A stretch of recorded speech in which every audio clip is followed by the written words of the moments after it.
Cinema நட்சத்திரங்களுடைய காதல் கல்யாணம் என்ற வார்த்தைகளை கேட்குறப்பெல்லாம் சாவித்ரி ஜெமினி கணேசன் ஜோடியின் பெயரும் கட்டாயம் நினைவில் வரும்.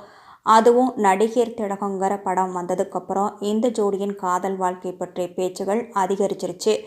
இந்த நிலையில் காதலின் மென்பொருள் சாவித்ரி கணேஷ் என்ற புத்தகத்தை காதலர் தினத்தன்று எழுத்தாளர் மு. நாசே இன்பா வெளியிட்டிருக்காரு.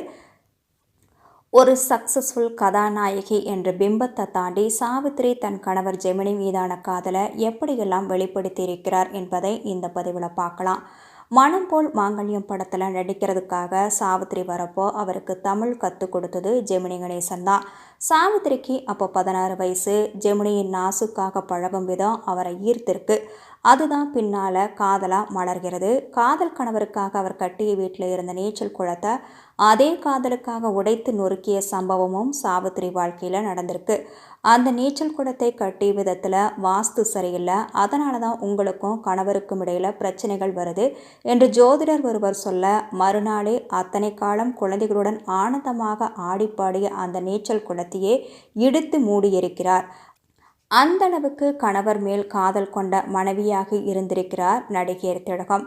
தேனிலவு பட ஷூட்டிங் ஓஹோ எந்தன் பேபி பாடல் ஒத்திகையின் போது நடிகை வைஜெயந்தி மாலா ஜெமினியின் மீது விளையாட்டாக காலால் தண்ணீரை வாரி இறைத்து விளையாடியிருக்கிறார். அப்போது ஷூட்டிங் ஸ்பாட்டில் இருந்த சாவித்ரி வைஜெயந்தி மாலாவிடம் பெரிதாக சண்டை போட்டிருக்கிறார். இந்த மாதிரி சம்பவம் பல படங்களுடைய ஷூட்டிங்கின் போதும் நடந்திருக்கிறது. கணவர் விஷயத்தில் தான் ஒரு மகா நடிகை என்பதை மறந்து சராசரி பெண்ணாகத்தான் இருந்திருக்கிறார் சாவித்ரி. சாவித்ரியுடன் மகளிர் அமைப்பைச் சேர்ந்த சில பெண்கள் நெருக்கமாக இருந்திருக்கிறார்கள். சாவித்ரி தன் வீட்டில் இருக்கிற நகை பணம் எதற்குமே கணக்கு வைத்து கொள்ளாதவர் என்பதால் அவர்கள் எல்லாம் அதை தங்கள் இஷ்டத்துக்கு அனுபவித்து வந்திருக்கிறார்கள். சாவித்ரிக்கு இதெல்லாம் தெரியாது. ஆனால் ஜெமினி சிக்கனவாதி. எவ்வளவு வருமானம், எவ்வளவு செலவு, என்னென்ன செலவழித்தீர்கள் என்று கேள்வி கேட்கிற கேரக்டர் ஜெமினி கணேசன். அதனால் ஜெமினியின் வருகை சாவித்ரியின் பணத்தை அனுபவித்து கொண்டிருந்தவர்களுக்கு இடைஞ்சலாக இருந்திருக்கிறது. அதனால் அவர்கள் சாவித்ரியை தூண்டிவிட்டு, நீ எவ்வளவு பெரிய ஆர்டிஸ்ட், நீ ஒரு படம் டைரக்ட் பண்ணு, ப்ரொடியூஸ் பண்ணு என்று உசுப்பேற்றி இருக்கிறார்கள். ஜெமினியோ இதெல்லாம் உனக்கு சரிப்பட்டு வராது என்று கடுமையாக சொல்ல, கணவர் மனைவிக்கிடையே கருத்து வேறுபாடுகள் வர ஆரம்பித்திருக்கின்றன.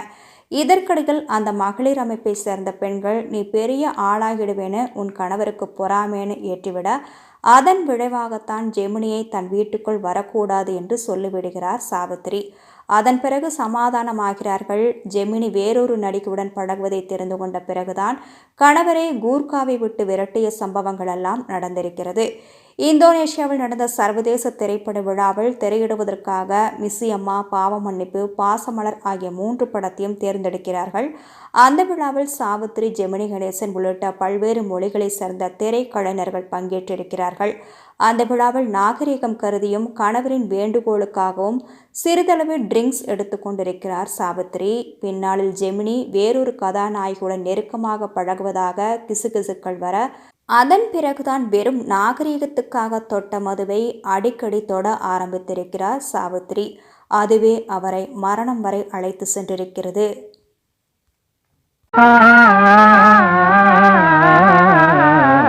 கண்களின் வார்த்தைகள்